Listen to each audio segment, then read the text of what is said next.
So Leo, your September monthly forecast begins with Mercury edging towards the exit in your sign, but Venus very much a presence through to the 19th.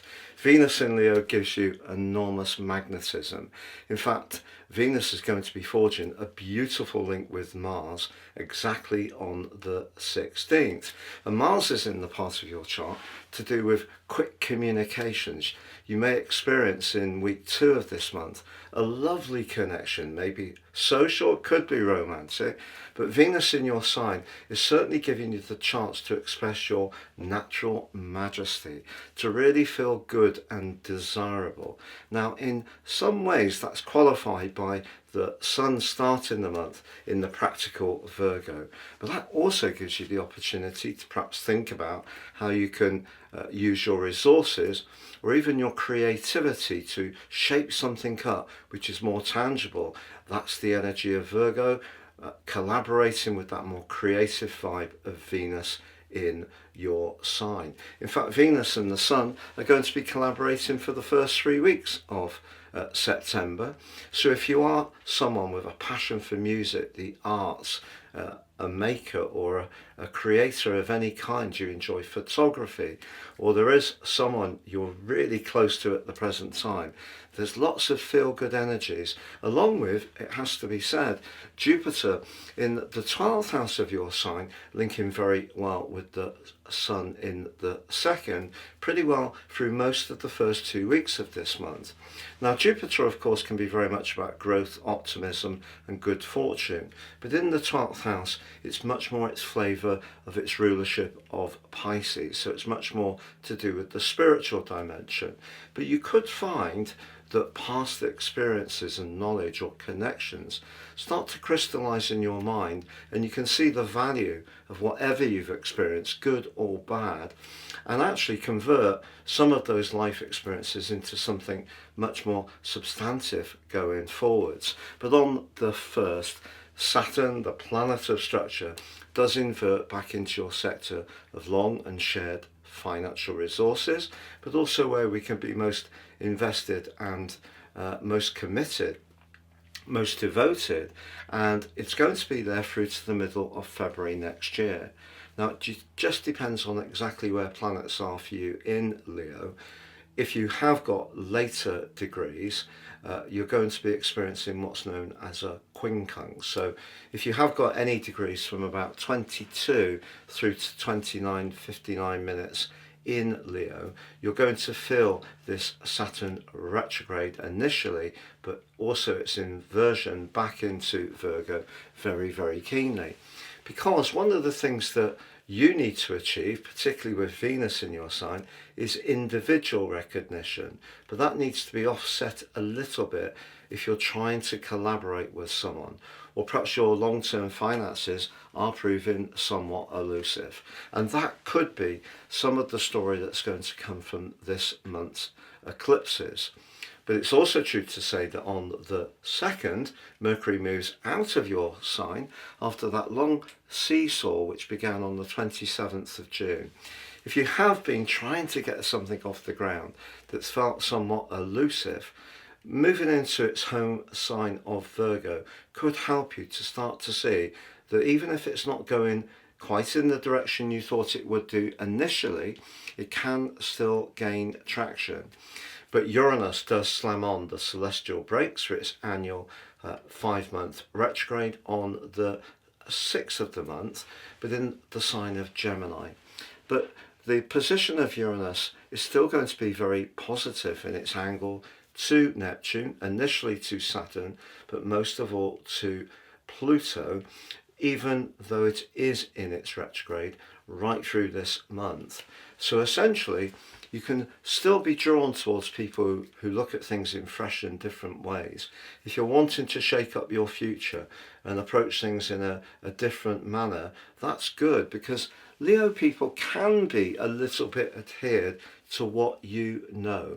That familiarity can be something that can at times become a little bit of a trap. So Uranus, in a way, is pushing you to be a little bit more daring. But on the 7th, we have the lunar eclipse. If you recall, last year we had a lunar eclipse in Pisces, and it was conjunct Neptune. And that may have been, it was on the 18th of September last year, the first in the eclipse series between Virgo and Pisces.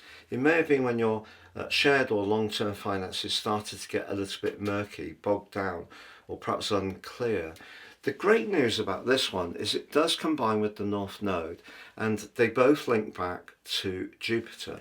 Remember what I said about using past experience, skills and knowledge and using that as inspiration. But essentially eclipses are polarities. On one hand we have the Sun in the practical Virgo, and we have the Moon and the Node in the inspirational, but sometimes rather mysterious sign of Pisces. So making the most of your resources over the next 6 months of this eclipse series is going to be important, that there is a clarity. We can obviously try to think the best of situations, and inspiration is important, the Piscean energy, but the Virgo energy is saying keep it real. Now Mercury is going to be really helping keeping it real, because by the middle of the month, in fact by the 13th, it's exactly aligning with the Sun. This is known as a Mercury cazimi. It's the 4th of the year, and the radiant energy of your ruler, the Sun, helps to expand the critical quality and analytical potential of Mercury in Virgo. So if there is something that seems a little hazy, or you really need to study the details, this will help you in a very precise way. But Mercury then does go on to move forwards and comes into an opposition with Saturn. If you're in a relationship, it could be a business relationship, it could be who you work for, that your voice or your ideas or your desire for recognition or validation and not really being heard, you could feel a bit dispirited at this point of the month. Mercury moves on the 18th into Libra, joining up with Mars.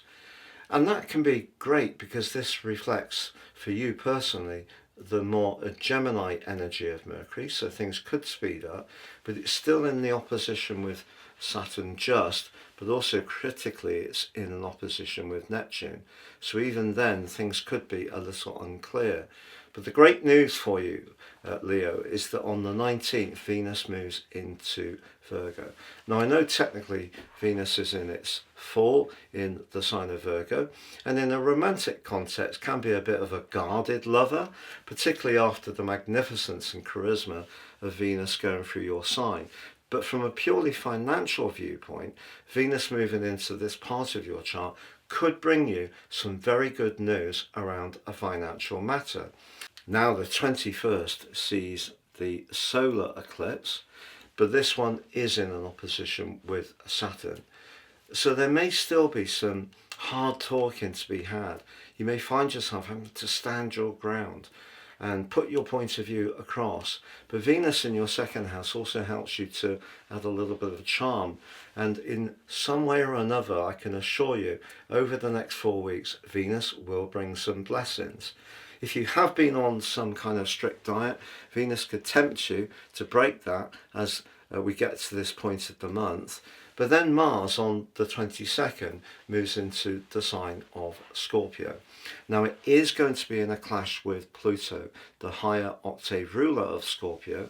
If there are politics in a close emotional or family relationship, unfortunately they could show up at the end of this month, because that's a very powerful clash, and it's one where people don't really want to give way. So you could encounter someone who's very determined to stick to their viewpoint and may not be very bending.